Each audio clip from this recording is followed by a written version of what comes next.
Bonjour, je suis très heureux de faire un point aujourd'hui avec vous sur les travaux accomplis par Aimer la France depuis le début de l'année 2017. Cette deuxième phase de la campagne présidentielle qui a commencé est très importante puisqu'elle clôturera les promesses de signature des élus le 17 mars prochain. Depuis le début de l'année, nous avons organisé notre séminaire d'annonce de candidature le 8 janvier dernier où nous avons pu rassembler une vingtaine d'experts, de spécialistes sur tous les sujets qui touchent la campagne présidentielle et qui vont, autour des principales propositions que je formule dans mon ouvrage, transformer progressivement la société. La place des femmes dans la société, le remboursement de la dette publique, le bonus-malus social, le vote à 16 ans ou encore la question essentielle des emplois de croissance sont évidemment des sujets que nous avons traités pendant cette journée d'études. Mais c'est aussi une journée qui a été marquée par de nombreux soutiens territoriaux des quatre coins de France, des territoires et de l'outre-mer pour nous permettre de représenter correctement l'ensemble des composantes de notre pays.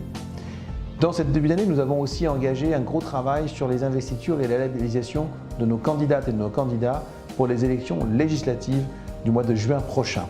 Aimer la France soutiendra un grand nombre de candidats sur tout le territoire pour défendre les valeurs de rassemblement et de gouvernement d'union nationale. Enfin, je voudrais dire un mot sur ce que nous appelons tous les jours au quotidien dans Aimer la France, faire de la politique autrement. Faire de la politique autrement n'est pas qu'une question de règles, c'est une question d'éthique et de conduite personnelle. Nous souhaitons que tous ceux qui représentent Aimer la France s'engagent autour de ces valeurs communes. Le denier public, l'argent public, le respect de l'autre, la transparence dans la communication de son action au quotidien. Beaucoup de métiers ont évolué depuis une trentaine d'années. Je pense notamment aux métiers de la haute finance et de la banque qui ont dû s'adapter à un monde qui change.